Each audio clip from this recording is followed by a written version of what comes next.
estranha bagunça aqui que a gente vai estar falando com os dois aqui. Aos dois ao mesmo tempo. Tudo bem com vocês? Tudo bem, pessoal? A gente vai dar uns minutinhos para as pessoas irem entrando, para dar tempo de todo mundo conectar, que normalmente Deixa eu ver quanto que já tem aqui, gente. É minha primeira live, então Olha eu tô isso. cega, eu tô sem óculos. Quer que eu te fale o número? Ah, legal, hein? Deixa o pessoal Manda lá, curioso então. para saber quantas pessoas tem online. Tudo bem com vocês? Oi, Nessa. O pessoal que eu já conheço. Tudo bem? Que Se bom. apresenta aí, então. Então eu vou me apresentar, porque pra quem tá aqui, nesse Instagram que é o meu, já sabe quem sou eu. Quem tá aqui não sabe quem eu sou. Eu sou Vanessa Tomazini, psicóloga clínica, trabalho bastante com transtornos alimentares e tenho um projeto chamado Você Tem Fome de Quê? Que tem como objetivo reavaliar a relação das pessoas com a comida e possíveis compulsões, entender o que é que a gente esconde muitas vezes com essa fome que não passa nunca, né? De poder entender quais são esses processos psíquicos que todo mundo passa, quais são essas dificuldades e que a gente pode ter uma relação com a comida mais harmônica, mas principalmente a gente pode buscar saúde. E a definição de saúde é equilíbrio físico e mental. Não é só físico e não é só mental. A gente precisa dessa junção para que seja melhor, para que a gente possa ser mais feliz, para que a gente possa viver em paz, principalmente. Se tira a sua paz, não vale a pena. Então, para quem não me conhece, para quem tá aqui no Insta da Miriam, muito boa noite. Para quem tá aqui no meu Insta, boa noite para vocês também. E aí eu queria que a própria Miriam se apresentasse pro meu Insta. Eu até tava brincando com ela, até para ela se apresentar pro Insta dela também, porque de alguma forma acho que nem todo mundo conhece a história da Miriam desde o início. Tem muita gente, tava falando aqui pra Van que tem muita gente que me pergunta, né? Porque entra, entende mais ou menos a história, que tem compulsão, que tem transtorno alimentar, mas não entende tudo. Então, meu nome é Miriam, né? Eu tenho 30 anos aqui pra apresentar pro pessoal daqui também. E eu, aos 13 anos, eu desenvolvi a bulimia, né? Eu tive um histórico aí na minha infância que eu tinha muito contato com um ambiente que não era muito para criança, que era a questão dos concursos de beleza. Então, eu participei de concursos de beleza dos 5 anos até os 12, mais ou menos. E foi... 7 anos consecutivos. Foram muitos desfiles, concursos, enfim. E foi muito negativo pra mim, porque quando eu cheguei isso fixou na minha cabeça que eu tinha que priorizar a minha aparência, né? Que eu ia competir com a minha aparência, eu tava sendo ali julgada pela minha aparência, num momento que a minha identidade nem existia ainda, não sabia nem quem eu era direito. Então, quando eu fiquei pré-adolescente, eu comecei a ficar meio ansiosa com questões normais de pré-adolescência, enfim, questões sociais. Aí você tá começando a ter uma vida social, Sim. né? Enfim, tudo. Adolescentes. Casinhos, as amigas, conflitos, tudo isso. E aí eu comecei a comer um pouquinho a mais, engordei 2 quilinhos e aquilo pra mim já foi um absurdo, assim. Eu pesava 44 quilos, passei a pesar 46 e isso me desestabilizou porque não podia engordar. Engordar era ser feio, então eu não podia. E aí, nessa mesma época, a minha mãe assinava uma revista que veio com uma capa sobre bulimia. E eu tinha 13 anos, né? Muita experiência de vida, assim. E aí eu li aquela matéria inteira, que era terrível, era contando toda uma história terrível de um garoto que quase morreu, toda a história do hospital, tudo. Devido à bulimia. Devido à bulimia, que ele ficou realmente também... Quer dizer, depois eu cheguei aí, mas... Ele ficou bem doente, quase morreu, mas aquela matéria me deu a ideia que se eu vomitasse comida, eu poderia comer sem fim e não ia engordar, né? Eu só não sabia tudo que ia vir junto com isso. Então, na verdade, o que aconteceu foi que quando eu comecei a vomitar, eu achei maravilhoso, porque aí isso validou minha compulsão, porque, pô, já que eu posso vomitar, então agora eu vou comer. Eu posso comer Tudo. Então, as compulsões absurdas que eu não tinha até então, eu só comia normal, eu passei a ter muito, assim, porque eu ficava horas sem comer, tudo que eu vomito. Primeiro isso, né? Essa ideia de que se eu vomitasse eu podia comer mais. Então eu comecei assim, bom, já que eu vou vomitar, então eu vou comer 3 pacotes de bolacha em vez de comer 1. E aí foi ficando num nível que eu comia tanto que minha barriga ficava desse tamanho assim, eu não conseguia nem caminhar depois pra vomitar. Mas, e aí cada vez que eu comia, eu queria, foi ficando, a relação vai ficando paranoica, né? Aos poucos, sem a gente perceber. Então assim, pô, agora já que eu vomitei, tive todo esse trabalho, agora eu não vou comer aqui e engordar de novo. Então eu vou ficar umas horas, vou ver o quanto eu aguento. Quando você não aguenta mais, porque... Né, porque isso também vira uma certa competição com o próprio corpo, né? Exato. Essa questão do controle. Quanto que eu consigo controlar a minha fome, meu corpo, sem que eu passe mal e vai indo. Sim, nossa, 12 horas, e eu tinha uma questão, horas. Isso, exatamente. E eu tinha uma questão em casa que facilitava muito, que é o seguinte, a minha mãe, nessa mesma fase, ela emagreceu 15 quilos e ela fez um treinamento de um método de emagrecimento aí, X, e ela dava palestra, ela ensinava esse método. E ela tinha uma balança em casa, daquelas de pezinho, assim, bem exatas. E eu acordava, me pesava, eu tomava café, me pesava, aí eu almoçava, me pesava. Eu me pesava o dia inteiro nessa balança. E aí nessa fase da compulsão e da restrição, porque aí a compulsão, ela impulsiona a restrição e a restrição impulsiona a compulsão. Então você entra nesse ciclo sem fim e aí nessa época eu comecei também a ficar obcecada com a balança, assim. Então eu pensava, eu tenho que dormir com peso igual ou menor do que eu tava quando eu acordei. Então isso me fazia vomitar. Se fosse possível, né? Até porque todos os processos metabólicos que a gente... Água. Exatamente. Só pela ingestão de água já não dá pra dormir. Isso é uma coisa, gente, então eu já começo a falar aqui, ó, pra quem tá... Pra todo mundo, na verdade, né? Que tá aqui. Que me pergunta muito sobre balança. Uma das, assim, uma das coisas que mais me ajudou nesse processo todo, pra ficar tranquila, foi largar a mão da balança. Faz quanto tempo que você não se pesa? Eu não me peso desde setembro do ano passado. Ou seja, essa é uma dica imprescindível pra todo mundo. Pare de se pesar todos os dias, toda hora. Tem um post que eu vi semana passada, não me lembro de quem, talvez Letícia lembra que tá aqui, de uma moça que colocou uma foto da hora que ela acordou, após a primeira refeição, depois do jantar e no dia seguinte. Então assim, se você olhar o corpo, você fala... Outro corpo. É outro corpo, mas claro, tem inchaço. Então, e é um inchaço natural. Depende, se você comeu comida com um pouco mais de sódio naquele dia, você vai reter um pouco mais. Você bebeu mais água, porque era um dia que tá um pouco mais frio. Não, era um dia mais quente, você suou um pouco mais. Isso, e soltou um pouco mais de água, é verdade. São variações assim, ó, que é isso, variava até 2 quilos, né? Chega a variar 2 quilos num dia, seu peso, até 3. Gente, aí é uma coisa que você vai realmente, você acha que você engordou 3 quilos do café da manhã até o jantar? Das 7 às 11 da noite. Não dá, né? Mas só que isso gera uma ansiedade muito grande, porque quando você sobe na balança e vê que o seu peso subiu em 3 horas, aquilo, a gente tá ligado, tá conectado nessa questão do peso, da imagem, tudo, 25 horas por dia, porque a gente é bombardeado com essa mensagem por todos os lados, em tudo que a gente vê, tudo que a gente assiste, enfim. Então, se você... É você se colocar de novo na situação de ansiedade, né? Sim. Então, a balança pra mim acabou, porque ela não tem sentido, né? Quando eu descobri também a questão da composição corporal, que perder peso não significa perder gordura, e ganhar peso não significa ganhar gordura. No meu processo, né, de mudança, assim, de composição corporal, quando eu comecei a me tratar, eu ganhei 5 quilos de massa magra e eu perdi 10% de gordura corporal. Então, assim, eu comecei o processo com 25% de gordura corporal, 46 quilos, e terminei com 14% de gordura corporal e 51 quilos, que era o peso que a minha vida inteira até então, se eu pesasse 51 quilos, era um absurdo, porque eu ia estar gorda, porque não sei o que lá. E foi a época que eu tava mais seca na minha vida, né? E também tava doente, então vou contar essa história aí. Ponto importante, as pessoas entendem doenças só por anorexia, bulimia e compulsão dentro dos transtornos alimentares e se esquecem que esse excesso da dieta, desse corpo atlético, muito seco, muito magro, isso também é doença. Dentro dos transtornos alimentares, é muito comum de que a gente tenha a passagem de um transtorno para outro. É muito comum. Então, só tem anorexia mais bulimia,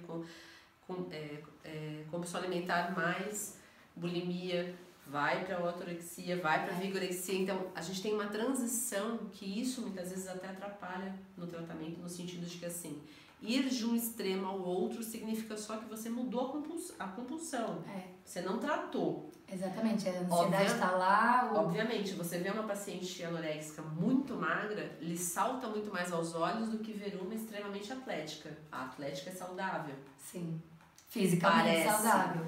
Fisicamente é isso que eu sempre falo pro pessoal, porque foi assim, a minha história, vamos lá contar então, quando eu comecei a me tratar, porque eu tive essa fase bem aguda que na verdade eles não chamam de anorexia mesmo, porque era bulimia purgativa, né? Sim. Então, eu nunca ficava, quer dizer, eu fazia jejum, eu ficava horas sem comer. Alface, né? Isso. Eu fazia períodos de jejum, quando eu comia pra caramba, eu vomitava tudo e fazia mais jejum. Então, aí nesse período eu cheguei, em um ano mais ou menos, cheguei aos 38 quilos, que foi a fase a pior fase, assim, caiu muito cabelo, fiquei doente, fiquei 2 anos sem menstruar, amenorreia, então, fiquei anêmica, tinha depressão, não conseguia levantar da cama, perdi o ano na escola, enfim. Isso aos 13? Isso aos 15 já, 15. 2 anos depois. Que demorou mais ou menos um ano pra eu ir chegando aí nos 40 quilos, aí depois baixei mais 2. Você vê, não era muita coisa, tava com 46, né, pra chegar até os 38. Então eu acho que na verdade eu até tive sorte, porque eu poderia ter ido muito mais longe. Sim. Não era muita coisa a mais pra eu chegar nos 30 quilos e morrer. Sim. Então, assim, eu acho que eu tive sorte. Mas aí eu comecei a me tratar. Na verdade, voltei a me alimentar um pouco mais, porque a minha intenção, vomitando comida, era ficar magra pra ficar bonita. E aí, de repente, eu tava ficando careca, minha pele tava horrível, tava infantilizada pra caramba. Você para de menstruar, até a questão física feminina vai se modificando. Hormonal, tem alterações hormonais. A pessoa até me perguntou, tem uma foto que eu postei agora recente, a penúltima, que eu tava... Uma cara de menininha, isso, né? E todo mundo falou, nossa, parecia que tinha 12 anos, 10 anos, eu tinha 16. Tava no 2º ano do colegial. E era isso, eu tava parecendo mesmo uma criança. Então, por esse motivo, eu lembro até da minha mãe falando, eu tava namorando e ela falou, um dia ela entrou, porque eu fazia assim, eu vomitava, aí eu pegava uma esteira, arrastava na frente do espelho, ia correr meia hora na frente do espelho depois de vomitar. E era uma coisa absurda. Então, um dia ela entrou no quarto, eu tava fazendo isso, e ela falou, o que você quer emagrecer mais? Você tá namorando, mas você tá com corpo de criança agora, filha, você tá parecendo uma criança, é isso que você quer? E aí, por causa desse namoro, eu comecei a pensar, não quero parecer uma criança, né, enfim. E comecei voltei a me alimentar mais ou menos, médio, voltei a comer um pouco mais, né, não vomitava tudo que eu comi. Mas, aí eu entrei nessa fase que é a fase que a maioria das pessoas fica pela vida inteira, que é a restrição compulsão eterna, assim, né. Então, eu tava o meu físico já não parecia mais tão... não parecia que eu tava doente. Inclusive, isso é uma coisa importantíssima de falar, porque as pessoas acham que um transtorno alimentar dá pra ver pelo físico e não dá. Você pode conhecer muita gente bulímica que você não faz a mínima ideia. Até tem uma questão importante. A maioria dos pacientes bulímicos, principalmente as mulheres, elas são mulheres extremamente curvilíneas, né? Elas não são extremamente magras e nem muito gordas. Existe, obviamente, uma tendência maior a ter um pouco mais de sobrepeso, justamente pela compulsão que normalmente ocorre antes da bulimia. Então, comer em excesso... Que absorve, alguma coisa sempre é absorvida, né? Uma ilusão a gente achar que vomita tudo que comeu. Porque, queira ou não queira, a partir do momento que encostou na boca, o processo digestivo já começa aqui, e até de absorção de nutrientes. Mas existe uma probabilidade muito maior de serem mulheres muito mais curvilíneas do que extremamente magras. Então, quem vê cara não vê coração, né? Aquela frase. Então, assim, você vê uma mulher dessa forma, muitas vezes você dificilmente acredita que ela tem algum tipo de transtorno alimentar. Que foi automaticamente é mais difícil de tratar essas pacientes porque elas próprias têm muito mais dificuldade de reconhecer, principalmente no espelho. Quando você pega uma paciente anoréxica, ela também tem uma questão de distorção de imagem importante, mas você tem os médicos, a equipe multidisciplinar, os familiares, todo mundo ao redor apontando fisicamente aquilo. Na bulimia você não tem esse apontamento tão forte, tão ferrenho, você não tem das pessoas ao redor. Muito pelo contrário, as pacientes bulímicas normalmente elas são muito conhecidas por serem aquelas que vão ao restaurante, por exemplo, fazem a melhor opção. Eu quero uma salada assim assado, separa o crouton. Não come. Todo mundo olha e fala, nossa, olha que interessante. A Miriam, nossa, ela come direitinho, Todo mundo falava, nossa. Mas... Ou então fala assim, impressionante, ela pra onde vai tudo isso que você come? Nossa. E aí, quando a pessoa chega em casa, às vezes no caminho pra casa, ela já passa no supermercado, já compra bolacha, chocolate, já vai comer, chega em casa, come a dispensa inteira. Exato. E muitas vezes, se for um quadro de bulimia, acaba tendo a questão purgativa. Então, assim, normalmente são pacientes que se mantêm muito no controle e na restrição, mais até do que em outros até para não aparentar, né, para não dar chance das pessoas perceberem. Eu fazia isso, eu não repetia na frente das pessoas, mas era bem assim, eu saía do trabalho, ia tomar uma cerveja, então eu tomava, a cerveja ativava para mim o álcool, né, porque aí você perde o controle. Então assim, aí eu tomava uns copinhos de cerveja, já ficava um pouquinho alegrinha, ia lá comprava um chocolate ali no bar, comia um chocolatinho. Aí daqui a pouco comprava, vou comer mais um chocolatinho. Aí a pessoa faz aquela brincadeira, nossa, pra onde que vai esse chocolate? Ah, nossa, aí você ri. Aí saía do barzinho, passava na padaria, já começava a comer ali na padaria mesmo, já ia comprar eu ia comendo no ônibus até em casa, chegava em casa, continuava comendo, e aí que eu ia vomitar. Então, exatamente, é bem isso mesmo, e isso leva as pessoas a terem dificuldade de identificar. Sim. Né? Mas... Tanto aos familiares identificarem, às vezes, filhos, né, ou primos, pessoas da família, e o próprio paciente também. O próprio paciente tem muita dificuldade. Fizeram uma pergunta agora há pouco, só para responder para vocês. A gente vai fazer o seguinte, a gente vai primeiro falar sobre restrição, sobre compulsão e um pouco da história da Miriam, e aí no final a gente vai abrir 10 minutos em cada Instagram, porque a gente está transmitindo pelo meu, que é o Tomazina_Vanessa, e pelo da Miriam, que é M Botan, correto? Isso. Com N no final, N de navio no final, ao mesmo tempo. E aí a gente abre para as perguntas, porque se a gente só for responder as perguntas, a gente vai também se perder um pouquinho. E talvez... não dá, né, gente? Eu tô vendo aí, vocês são da hora. Aqui da Miriam tá rolando aí, pergunta, mas ó, eu tô prestando atenção nas perguntas. Podem ficar tranquilos também. Eu vou responder. Se vocês quiserem já ir fazendo, colocando as perguntas, não tem problema, que eu vou deixando mais ou menos aqui anotado para não deixar passar as perguntas de vocês. Depois, quando você já percebeu o quadro de bulimia, que você percebeu que o teu corpo estava mais infantilizado, qual foi o teu processo após isso? Eu tentei fazer tratamento nessa época. O que eu acho importante falar para o pessoal aqui? Tem muita gente que me escreve e fala assim, eu não sei, o tratamento eu não sei. Primeira coisa, gente, o tratamento é o único caminho. Para todo mundo que me pergunta, dá para sair sozinho? É muito difícil. Eu não vou falar não dá, porque pode ser que tenha alguém aí que conseguiu. Nunca, uma palavra muito forte. Exatamente, mas é muito difícil, porque uma coisa que está muito cristalizada na sua cabeça, que o seu contexto provavelmente incentiva. Se não entrar nenhuma informação nova, se não entrar outro ponto de vista, se não tiver um interlocutor aí para você trocar e desabafar essas coisas e falar dessas... Porque a bulimia não tem a ver com comida, a anorexia não tem a ver com comida, nenhum desses transtornos tem a ver com a comida. Então, se você... A pessoa me pergunta, nutricionista ou terapia? Os dois. Porque você vai ter que reaprender a comer, reaprender quando você tem fome, reaprender a identificar a sua saciedade, mas nada disso vai tratar as questões emocionais que te fazem ter essa fome, que na verdade não é fome, na verdade, né? Que é como o projeto da Vanessa, Sim. Que se chama Você Tem Fome de Quê? Porque pode ser fome de outra coisa, pode ser fome de amor, pode Sim. ser fome de companhia, fome de ir atrás de algum objetivo que você quer cumprir, enfim, fomes emocionais que acabam virando uma fome física, né? Que na verdade... E que normalmente a gente identifica como fome física, até porque a gente tem um acesso muito grande à comida o tempo inteiro. E né? É uma fonte de prazer fácil, é isso. Que nunca deverá deixar de ser, porque se você deixa de ter essa fonte de prazer, a comida se torna um outro problema. Na anorexia, a comida deixa de te trazer prazer. Então, não é para a comida deixar de ser uma fonte de prazer, mas ela não pode ser a única fonte de prazer e nem a tua fonte direta de prazer, porque o acesso é muito forte. Então, aquela coisa, depois de um dia estressante, você pensa que você quer comer aquela torta belga de chocolate.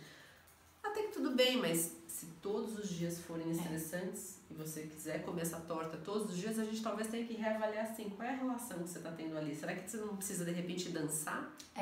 Exatamente. Tem alguma outra fonte de prazer. Que não seja essa. Exato. E tem uma outra coisa, agora que você falou da torta, eu lembrei também uma outra pergunta que sempre fazem muito. O que é compulsão? Então, assim, pessoal, hoje se confunde muito compulsão com comer um pouco a mais. Compulsão não é você comer, repetir um pouquinho e comer uma sobremesa. Compulsão alimentar é você comer até não ser possível mais fisicamente porque dói ou porque acabou a comida. É uma fome que você come sem prestar atenção, você come em pé na frente da geladeira, você come escondido porque você sabe que você vai ter vergonha de se alguém te ver comendo daquele jeito. Você mistura doce, salgado, líquido e é isso. Você para quando não tem mais o que comer ou quando tá doendo e não dá mais. Isso é a compulsão alimentar mesmo que a gente fala. Você sabe um exemplo que eu costumo dar de compulsão alimentar? É aquele momento em que a pessoa abre a geladeira e ela pega o feijão gelado, o arroz gelado, o brócolis, aí ela abre a despensa, come um pacote de óleo, um tablete de chocolate, aí ela pega, abre a geladeira de novo, pega um pouco mais de requeijão com a colher e come, aí ela abre a despensa, tinha um pacote de jujuba, ela come o pacote de jujuba, ela abre a geladeira de novo, ela lembra que tem um chocolate dentro do carro, ela vai até o carro, ela pega o chocolate, se precisar ela sai de casa para comer. Qual é o momento de parada? É quando o estômago tá tão cheio que a comida chega a voltar. Então assim, primeiro, o desconforto físico é muito forte, normalmente é ele que te para primeiro.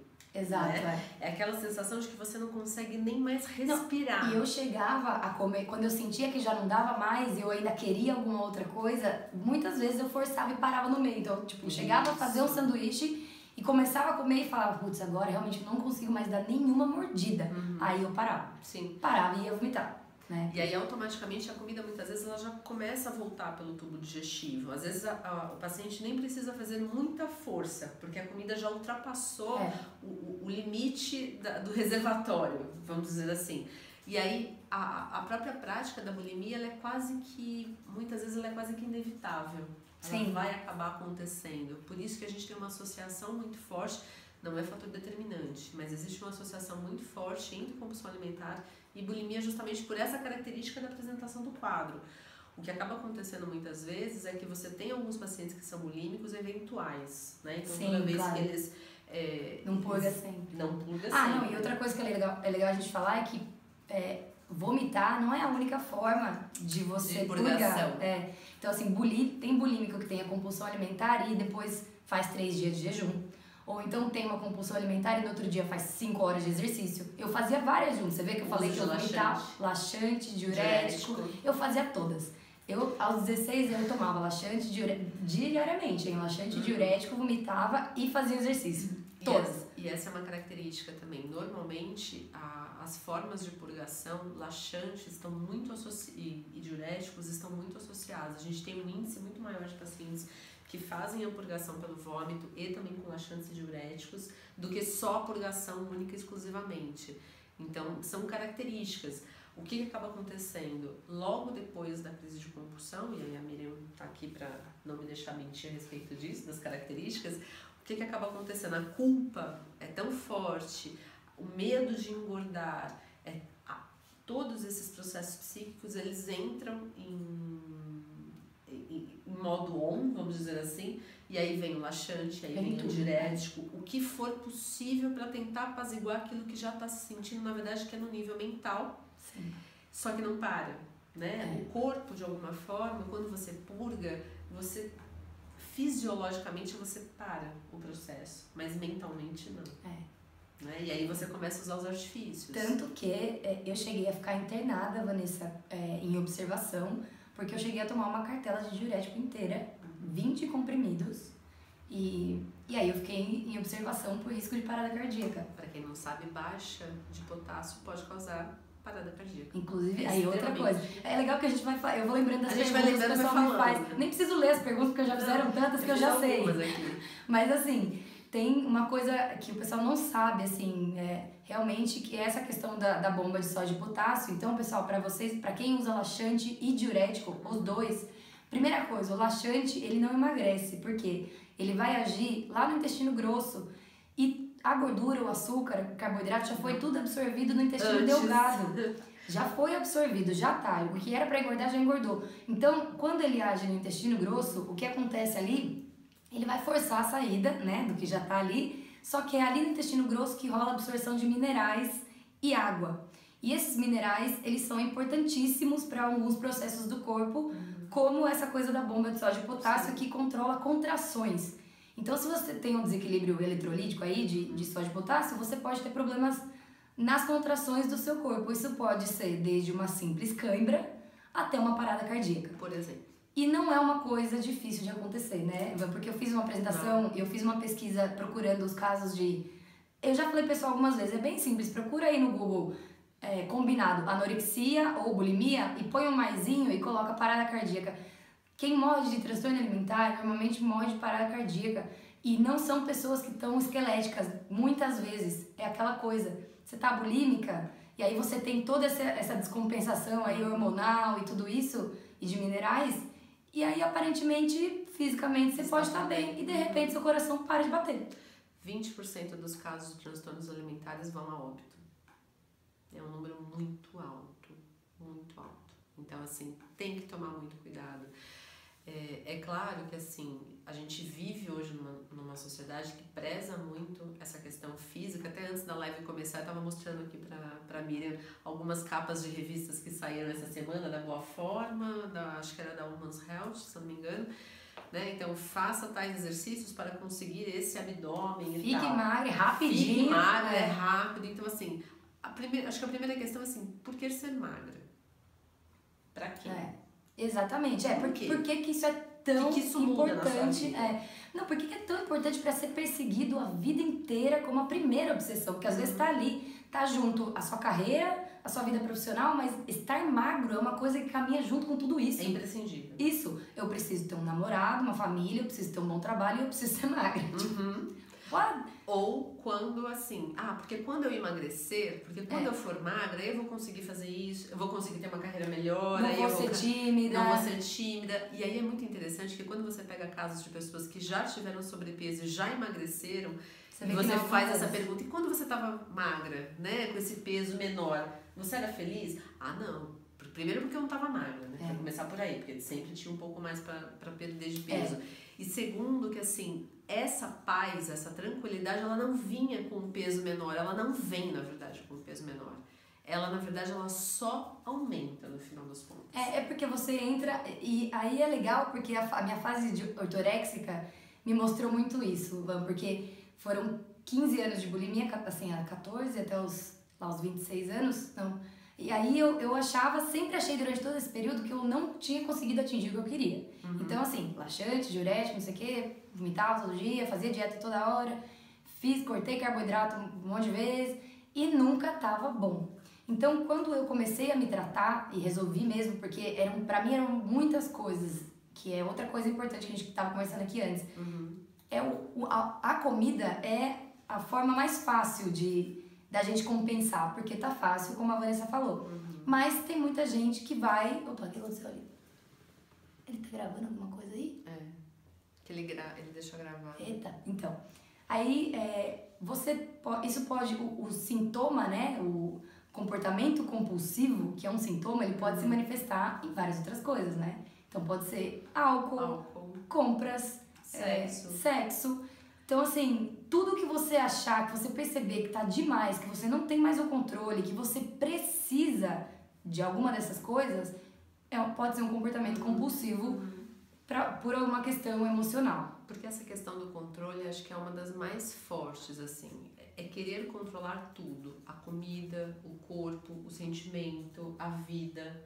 E aí, quando você passa a aprender, e precisa de muita terapia para isso, né? Quando você passa a aprender de que você não tem esse controle, né? De que você não precisa ter esse controle, porque viver também é isso, é essa falta de controle, é isso inevitável, que tem um gosto a mais quando você aprende a saboreá-lo, e é difícil aprender. Nossa. Né? Precisa de um tempo, precisa de uma vivência para isso, mas de que você possa entender assim, não só de que fome é essa, mas o que tanto você almeja de ser magro, de ter um corpo X ou Y, o que isso realmente vai mudar? O que isso representa pra você? Pra você, isso que é não importante perguntar. Pra você. É importante perguntar pra você, quando você tá tão focada em estar magra, em ter um corpo bonito, o que tá por trás disso? O que você imagina que vai mudar na sua vida quando você atingir esse corpo? Porque foi isso que eu descobri quando... Né, eu comecei a falar, enfim, aí o telefone atrapalhou. Entendeu? Eu falei pra você não ler. Antes de começar a live, eu fiz assim pra ela. Olha, Miriam, fica tranquila, não lê os comentários, tanto é que algumas pessoas estão falando, tem comentários inadequados. Gente, deixa o comentário inadequado. A gente não tá lendo, gente, eu sou míope, eu tô sem óculos, eu não consigo ver. Eu não vou ficar travando o usuário, deixa, gente, o pessoal para. Se vocês ficam dando ibope, o pessoal continua, então ignora. A gente não tá nem vendo, pessoal, eu não tô conseguindo nem ver aqui, então vamos continuar. Gente, faz 1 ano e meio que eu faço live ao vivo, vocês acham que eu paro pra ler comentário? A gente vai ver uma seletiva. É leitura seletiva para isso. Então fiquem tranquilos. Então, assim, esse é um ponto importante. Quando a gente começa a focar no que realmente interessa. É a mesma coisa. Se você ficar prestando atenção aqui, você não vai conseguir responder. Então, tranquilo, segue o texto. Então vamos lá, vou voltar. Eu fui pra terapia, então, primeiro, porque, na verdade, eu tava desenvolvendo um problema muito sério ali com o álcool, porque eu tava desempregada em 2013, né? Pro pessoal que não conhece a história, já contei isso algumas vezes. Mas eu tava desempregada e a minha compulsão voltou muito forte nesse momento. Aí, desemprego, instabilidade, questões emocionais, insegurança e tal. E aí minha compulsão voltou muito forte e eu comecei a beber em casa. Porque eu me sentia, eu tava numa situação nova, que era de morar com... Eu nunca tinha morado com um namorado, então eu tava ali aprendendo a viver com a rotina de casal, que já é outra coisa tensa também, as coisas vão mudando, depois você tá... não é tão simples assim. Exatamente, né? E aí eu comecei a beber assim, ó, um vinhozinho, uma tacinha, 2, uma garrafa, 2,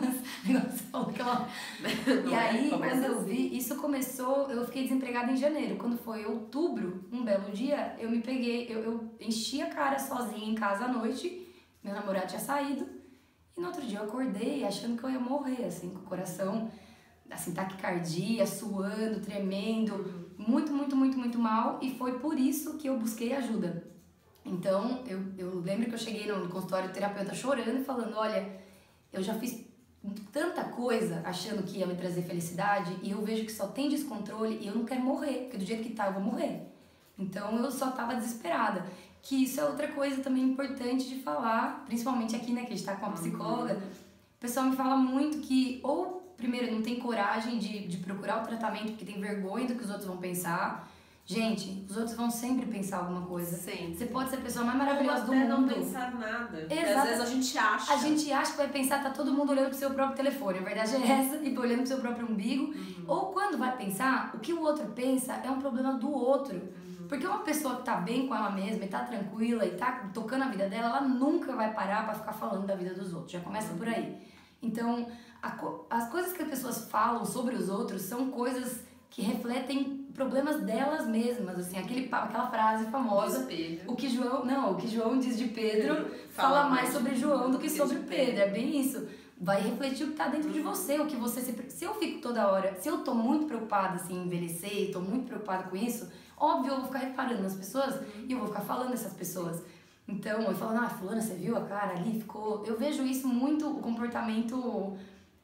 lá na minha família, por exemplo, que as mulheres têm muita preocupação com o peso e tudo isso, sempre rola esses papos da fulana que engordou, a filha da fulana que engordou, emagreceu.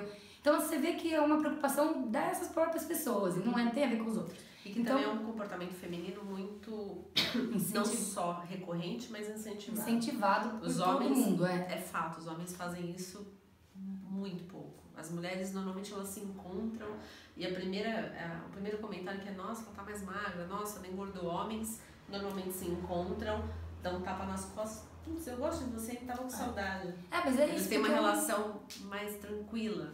É um comportamento, assim, a gente é criada, assim, desde criança, achando que a gente tá competindo por homem, assim. Então, é uma competição incentivada realmente desde a infância. Sim. E que reflete, né, e tem essas consequências. Com certeza. Mas, eu me perdi, o que a gente tava falando? Você tava falando da sua história, o álcool. Então, bom, enfim, da vergonha de buscar o tratamento. Então, assim, primeira coisa, pense em você. Se você, não adianta você perder sua vida porque você tá com vergonha do que o outro vai pensar. Daí você não vai ter o que viver pro outro pensar. Então, máscara de oxigênio em você primeiro, que é o que eu sempre gosto de falar lá. Sempre. Se você não estiver bem, você não pode viver mais nada. Então, ninguém vai poder falar mais nada porque você não vai estar aqui. Então, foca em você, se cuida e viva bem. E a questão do consultório também, que é outra pergunta que na verdade não é uma pergunta, um desabafo que rola sempre, é assim, eu já tô indo, mas eu não tenho coragem de me abrir. Gente, consultório do terapeuta é um espaço seguro, onde aquela pessoa que tá ali não vai te julgar, ela tá ali preparada para te ajudar, para ser um interlocutor e te trazer informações novas, pontos de vista novos, porque você tá vivendo a sua vida ali, tá preso na emoção, você tá preso ali, as relações que você tem ali, dor, né? Exatamente, todos os sentimentos e as relações que você tem te impedem de racionalizar, né, na verdade. E tem uma questão da própria neutralidade do profissional, da própria questão ética do profissional, de que aquilo, o conteúdo que tá ali, ele para ali naquelas 4 paredes e ponto, né? Ele não é passado dali adiante. Então, claro, existe um tempo de vinculação ao profissional, existe um tempo de vinculação do próprio paciente ao seu próprio tratamento. Então, se a gente pode dar uma dica para vocês, persistam. Não é fácil, a gente estava até falando dessa frase antes de começar. Não é fácil, mas é possível. E é legal, eu tava contando pra Van que uma das coisas que meu terapeuta me falou que mais me mudaram completamente e que inclusive é o que é responsável por eu ter tido uma crise de ansiedade hoje cedo e ter conseguido mostrar isso pra vocês lá no meu perfil, né? Eu fiz um post hoje, aqui agora, falando sobre uma crise de ansiedade que eu tive hoje cedo e consegui estar aqui falando com vocês, porque que foi o seguinte que ele me falou: você tá aqui não para aprender a ter o controle, você tá aqui, nosso trabalho aqui é fazer você ficar bem quando você não tiver o controle, sabe? Então, pessoal, é mais ou menos por aí, a questão do tratamento é mais isso, não é que você vai controlar tudo e tudo vai sair do jeito que você quer, é você aprender a ficar calma, tranquilo, entender que tudo vai passar e conseguir viver bem quando tudo sair voando, sabe? Você porque conseguir vai sair voando. A gente não controla 90% do que acontece. Você tem dias melhores, dias mais difíceis, dias menos difíceis, dias ótimos, momentos felizes, mas aí depois volta de novo. A gente vive nesse ciclo que é o ciclo da vida, é o ciclo do aprendizado. Viver é isso, é não ter garantias de absolutamente nada e mesmo assim crer que pode ser bom. Exatamente. Que é bom. Exatamente. É ter esperança, né? Sim, Isso alimenta. Pessoal, vamos começar a abrir para as perguntas? Eu Nossa, anotei. Passou rápido, né? Nossa, foram 40 minutos para você ter uma ideia, assim, só por baixo. Eu anotei algumas perguntas aqui, a gente vai começar por elas e aí a gente vai pegando o que tá aqui no Instagram também, tá bom? A primeira foi se existe um contato entre terapeuta e nutricionista. Eu não me lembro em qual Instagram que foi. Eu trabalho dessa forma. Eu sempre tenho contato com os nutricionistas dos meus pacientes, porque saber qual é a diretriz nutricional me ajuda a entender qual é o processo que aquela pessoa está passando e, inclusive, até em alguns momentos para poder apontar a sabotagem rolando solta, mesmo com diretriz nutricional correta. Porque a nutricionista falou. Sim, mas também é legal falar que não é necessário, assim. Não necessariamente, é que alguns casos já vêm com nutricionista, isso. Né? É legal porque me perguntam muito se tem que ser um profissional especializado. Isso também é legal de falar, porque no meu caso, por exemplo, não era, entendeu? Minha nutricionista era esportiva, mas não era especializada em transtorno alimentar. E o meu psicanalista também não é especializado. Mas isso, é legal a gente entender, pessoal, que quando a gente entende que são essas questões emocionais... Óbvio que ajuda quando é uma pessoa que já tá mais preparada, né? Já tá lidando com isso mais vezes. Mas e tal. não é fator determinante. Não é necessário. Então fiquem tranquilos. Se não tiver um especialista na sua cidade, procura o terapeuta. E o mais importante da terapia é você se abrir. Porque se você não se abre ali, o processo não começa. O processo depende muito mais da gente, como paciente, do que do profissional. Agora, uma coisa legal também, né, que às vezes o pessoal me fala, mas o terapeuta... Teve gente que já me falou, a terapeuta contou tudo pra família, contou tudo pra mãe. Gente, esses casos são casos à parte, assim, que como não são uma regra. Tem engenheiros, tem psicólogos, né? Em qualquer profissão, tem jornalistas e jornalistas. Exato. Né? Então, qualquer profissão, então precisa do que? De denúncia. Isso. E o que eu falo é sempre assim, também não deu certo, não se sentiu à vontade, você foi naquele profissional e ele não te deixou à vontade pra falar, você acha que não rolou, troca. Procura outro. Não desiste, procura outro. E outra, empatia é uma coisa que ou ela acontece ou não acontece. Se você não teve com o primeiro profissional, busque outro, tá? Não tem, pode ser o melhor profissional do mundo, mas se não tiver uma empatia sua ali, não vai rolar. Então procure outro. não tem problema de procurar. Também não vale aquela sabotagem, já fui em 10 e não gostei de nenhum. Exatamente. Não é possível você analisar azar de ter passado 10 ruins, não é possível. Exatamente. Então, alguma hora o processo tem que começar em você também. Exatamente, mas assim, é importante procurar um profissional, é importante procurar um profissional que você tenha empatia também. Uma outra pergunta que fizeram, como que você percebeu que você tinha compulsão alimentar? Ah, não, pra mim foi bem, não tinha como não perceber, porque na verdade, né, essas quantidades de comida eu sabia que era completamente fora do normal, eu não sabia que era compulsão alimentar, eu não sabia, até antes de eu ouvir a palavra bulimia, por exemplo, olha que coisa louca, inclusive, a matéria falava bulimia, mas quando eu comecei a vomitar, eu não me considerava bulímica. Eu falava, mas é porque eu tô fazendo só um pouquinho, é só pra a hora que eu quiser eu paro. Não para. Não, era um comportamento de adição.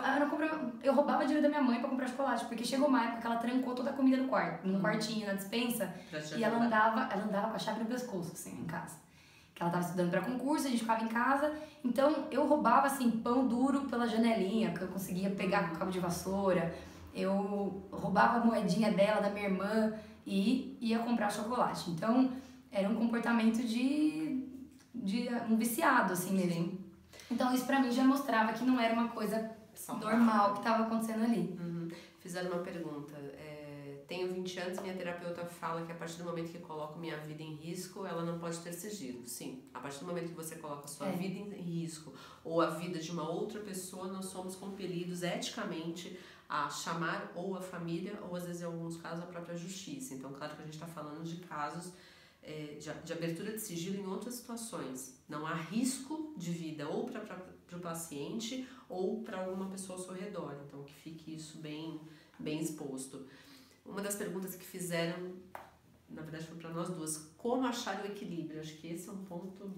Precisa de mais umas 59 mil likes. Pra poder falar.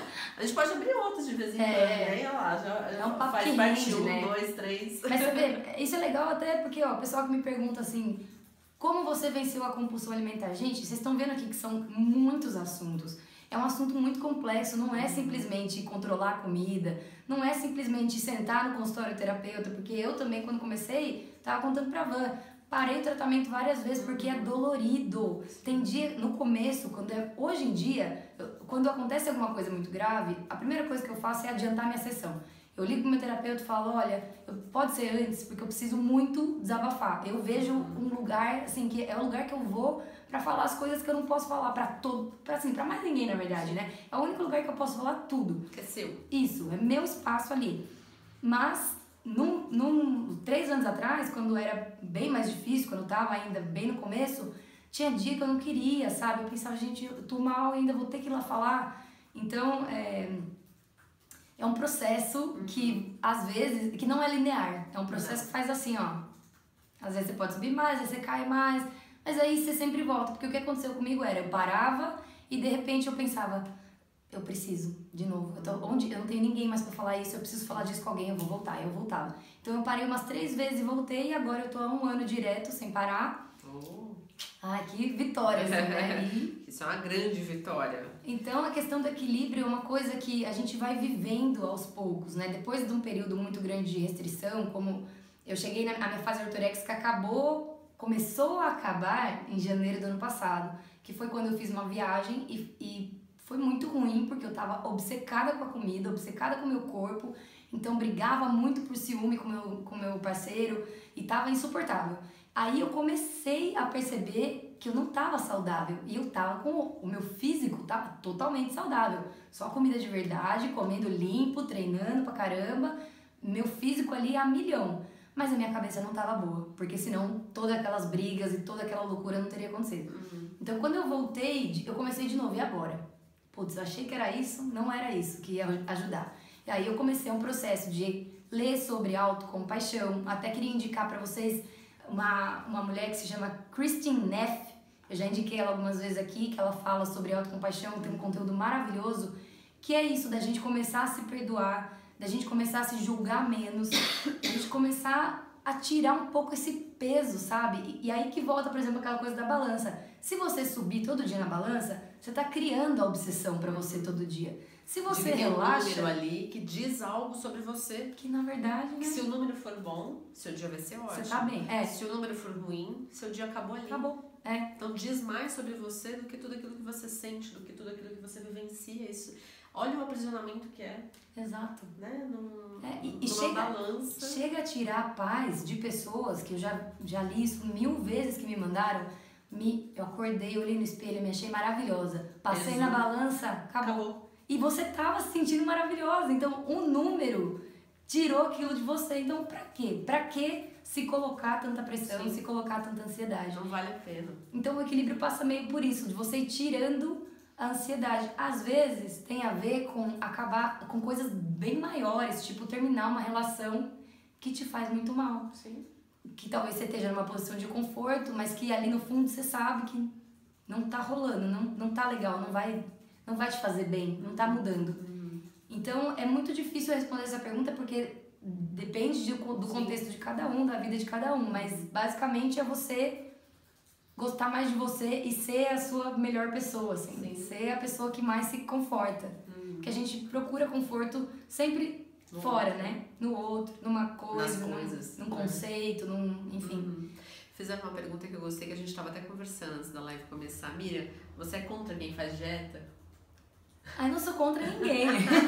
Eu acho assim, não tem como a gente ser contra alguma coisa se essa coisa faz alguém feliz, por exemplo. Ponto. Isso, por isso que hoje em dia, quando me perguntam, né, tava falando também pra você, quando eu tava nessa fase obsessiva, eu falava sempre que comer de 3 em 3 horas era a resposta pra compulsão, porque pra mim tava sendo assim.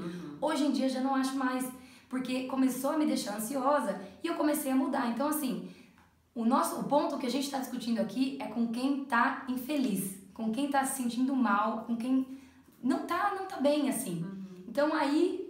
Com quem tá levando numa boa, ok? Se você tá te fazendo exatamente. feliz. Se você faz low carb, se você malha pra caramba, se você quer tá com o seu corpo super bem, mas isso não atrapalha a sua vida. Não tira a paz. Não tira a sua paz. Essa é a medida. Isso, não atrapalha as suas relações, não atrapalha, não cria conflitos na sua vida. Porque era isso, assim, é isso que eu falei da viagem. Eu criava conflitos ali com meu parceiro porque ele falava, é muito caro ficar comendo comida todo dia. Vamos comer uma pizza de vez em quando? Claro que não. Lógico que não. Não vou, não. Então aquilo criava um conflito entre a gente ali que tinha a ver com outra, que era em outro lugar já por causa da comida. Aí não tá legal. Sim. Então, assim, o equilíbrio é basicamente a gente não precisar ir pra nenhum extremo nunca, né? Fizeram uma pergunta que eu acho que se junta a isso, acho que é assim, como perder peso para alguém que precisa perder peso por uma questão de saúde, né? Mas sem ter problemas. Eu acho que a grande questão é que quando você entende que, vamos supor, que existe uma obesidade, por exemplo, tem uma comorbidade, uma pressão alta, por exemplo, uma resistência à insulina. A questão é que quando você não foca no peso, quando você não foca no corpo, você foca na mudança de hábitos alimentares e você não quer perder 20 quilos em 3 meses, Isso. automaticamente você vai mudar hábitos, né? Hábitos alimentares, você vai se ajustar a isso, você vai se adaptar e automaticamente, por consequência, os resultados. Quais são os resultados? Não é perda de peso, é melhora na qualidade de vida, aquisição de saúde. Ela vai acontecer, é inevitável. O problema é que as pessoas focam na perda de peso. Não importa como. Não importa como. Tanto é que quando aparece para você no seu perfil do Facebook como perder 5 quilos em uma semana, muita gente vai lá e clica, porque sabe que não funciona. Mas vai que ali tem uma resposta mágica. Então é saber que, sim, muitas pessoas precisam perder peso por uma questão de saúde, tem uma comorbidade ali associada. O que a gente está dizendo aqui não é apologia a ser gordo, não. É simplesmente... É que não precisa...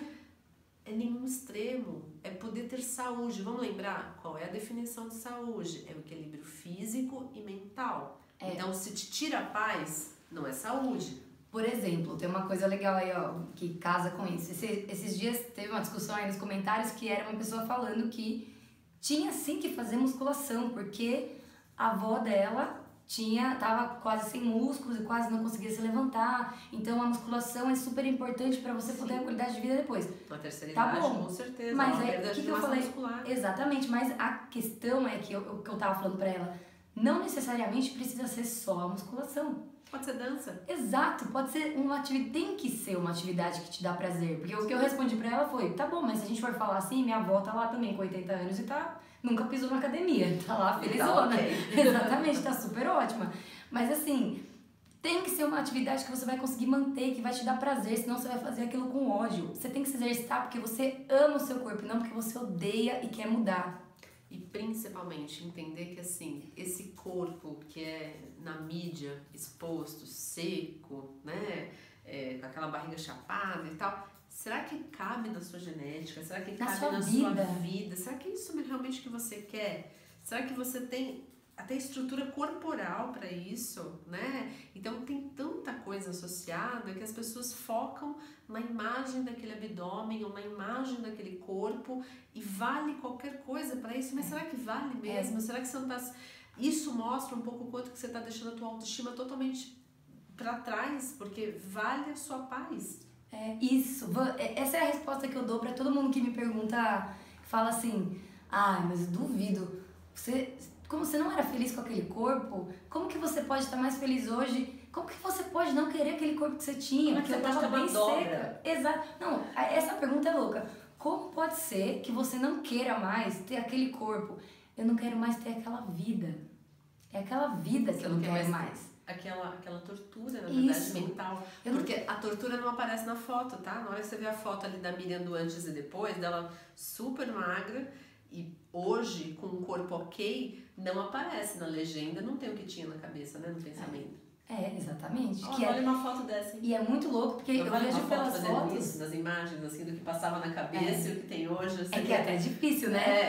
Como representar toda a ansiedade, a insegurança e tudo isso. Pode pensar numa imagem dessa. Acho que é uma imagem impactante, bem isso, assim, sabe? E eu vejo até, vou ter uma coisa que eu fiquei impressionada quando eu comecei a reparar, que quase todas as fotos que eu tô bem magra, eu tapava meu rosto com o celular pra tirar a foto. Comecem a reparar que a maioria dos perfis fazem isso. Eu não me dava o direito de ter um rosto. Era só o corpo. Só importava mostrar o resultado do que eu tava conseguindo com o meu corpo. Então, assim, o que significa isso, gente? Sabe? Tipo, olha aqui como eu sou magra, olha aqui, tá?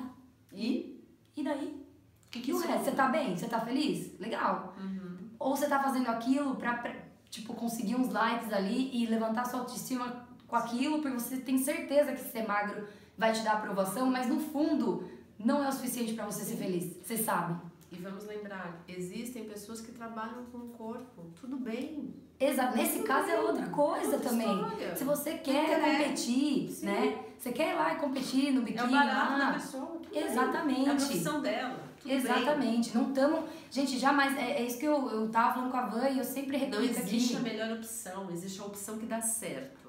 Que te deixa feliz e saudável mentalmente e pra você, para especificamente. Você. Individualidade. Me perguntaram também sobre ser vegetariano, por exemplo.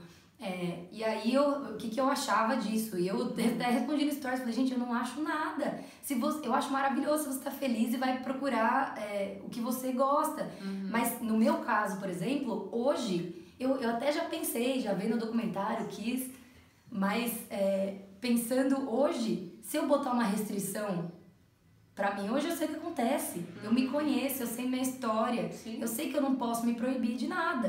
Então, apesar de ideologicamente eu me identificar, por uma questão da minha paz, da minha saúde, do meu bem-estar, eu não vou fazer. Fizeram uma pergunta importante. Quem não tem dinheiro para buscar terapia? Vamos lá. Todas as faculdades que têm curso de psicologia no Brasil inteiro, obrigatoriamente tem clínica de psicologia para os alunos do 5º ano começarem a atender, 4º e 5º ano. Então, assim, procure essas faculdades, se inscreva na clínica psicológica deles, porque o atendimento é totalmente gratuito. Os ex-alunos recém-formados normalmente abrem seus consultórios e precisam de demanda de pacientes, então eles também se inscrevem para atender a preços menores. Sociais, isso. Né? Existem grupos em todas as partes do Brasil que tem atendimentos psicológicos com valor diferenciado. Joga no Google, gente, dá um Google. Eu posso até indicar 2 que eu já indiquei porque eu tive contato com o pessoal, que é o CEPAM, para quem mora em São Paulo, capital, CEPAM com 2 P's, pode procurar aí no Google.